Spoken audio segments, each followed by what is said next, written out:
کیونکہ وہ اتنا خطرناک جنگل تھا، ان کو پتہ نہیں تھا کہ بادشاہ نے اس طرح سے زیادہ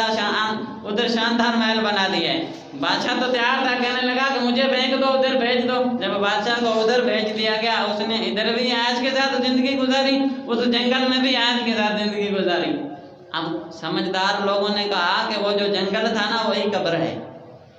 وہ جو کھنڈر تھا وہی قبر ہے، اور جو 1 سال کی اس کی حکمرانی تھی یہ ہماری زندگی کی حکمرانی ہے۔ ہم دنیا میں آئے ہیں، یہ ہماری بادشاہی ہے، ایک دن مر جائیں گے، اس بادشاہ کی طرح ہمیں بھی قبر میں پھینک دیا جائے گا، ہمیں بھی قبر میں باندھ کر پھینکا جائے گا، اور ادھر جو کام آئیں گے ہمارے اعمال کام آئیں گے اور ہمارا کردار کام آئے گا۔ اس بادشاہ نے ادھر اپنے اعمال سے محل بنا لیا، ادھر بھی عیش کے ساتھ زندگی گزاری، ادھر بھی عیش کے ساتھ، کیوں نہ ہم وہ زندگی گزاریں، ادھر بھی عیش کے ساتھ اور قبر میں بھی عیش کے ساتھ۔ یعنی وہی جنگل بادشاہ کے لیے جنگل تھا، ہمارے لیے قبر ہے۔ تو زیادہ ہو سکے تو فکر آخرت کی طرف متوجہ ہوں۔ یہ اعمال جو ہیں یہ کام آئیں گے، نیک اعمال کام آئیں گے۔ یہ کاروبار، یہ دنیا، یہ ہمیشہ چلتی رہی، ختم نہیں ہوتے۔ آدمی کے کاروبار ختم نہیں ہوتا، کام کبھی نہیں رکتا۔ آدمی مر جاتا ہے، اس کا بیٹا آ جاتا ہے، باپ فوت ہو جاتا ہے، بیٹا آ جاتا ہے کام سنبھالنے۔ یعنی پتہ چلا آدمی ختم ہو جاتا ہے، کام ختم نہیں ہوتا۔ آدمی کی زندگی رک جاتی ہے، کام نہیں رکتا۔ زیادہ دنیا کی طرف جانے سے بہتر ہے کہ آخرت کی طرف آئیں۔ کسی سمجھدار نے سمجھایا کہ سورج اور آپ کا عکس یہ دنیا اور آخرت ہے، دنیا اور آخرت اور دین ہے۔ کہا کہ سورج کا جو جدھر سے کرنیں آ رہی ہیں، آپ اس سورج کو آخرت بنا لو، اس سورج کو آخرت بنا لو، اور جو آپ کا عکس ہے آپ اس کو دنیا بنا لو، اس کو دنیا بنا لو۔ جو آپ ہیں آپ اعمال ہیں۔ کہا کہ اگر آپ عکس کی طرف دوڑو گے نا، جو آپ کی پرچھائی ہوگی اس کی طرف دوڑو گے، دنیا کی طرف دوڑو گے، وہ جو آپ کا دین تھا، آخرت کی سورج تھی، وہ پیچھے رہ جائے گا، آپ کے ہاتھ میں آپ کا عکس نہیں آئے گا، آپ کی پرچھائی آگے بھاگتی رہے گی۔ یعنی دنیا کی طرف جتنا بھاگو گے وہ آگے جائے گی۔ فرمایا تم رخ ہی چینج کر لو، اپنے آپ کو بدل لو، اپنا رخ سورج کی طرف کر لو، آخرت کی طرف آؤ۔ وہ جو دنیا آپ کو بھگا رہی تھی آپ کے پیچھے بھاگتی آئے گی، آپ سورج کی طرف دوڑیں گے، آپ کا سایہ آپ کے پیچھے آئے گا۔ فرمایا تم آخرت کی طرف آؤ، وہ جو دنیا ہے وہ آپ کے پیچھے آئے گی۔ تم دنیا کی طرف جاؤ گے، آپ کی آخرت پیچھے رہ جائے گی، دنیا آگے جائے گی، اور آپ بیچ میں ہی کھڑے رہیں گے۔ یعنی ادھر بھی برباد، ادھر بھی ناکام، ادھر بھی ناکام۔ تو زیادہ بہتر ہے کہ اپنا رخ ہی آخرت کی طرف کر لیں اور دنیا آپ کے پیچھے آئے۔ بہرحال وقت ختم ہو گیا، باتیں زیادہ ہیں۔ اللہ عز و جل کی بارگاہ میں دعا ہے کہ جو کچھ پڑھا ہو سنا اس پر عمل کرنے کی توفیق عطا فرمائے۔ ہمیں بھی مرنے سے پہلے قبر و آخرت کی تیاری کرنے کی توفیق عطا فرمائے، نیک اعمال کرنے کی توفیق عطا فرمائے۔ بیان میں جو غلطیاں ہوئی اپنے فضل و کرم سے معاف فرمائے۔ وما علینا الا البلاغ المبین۔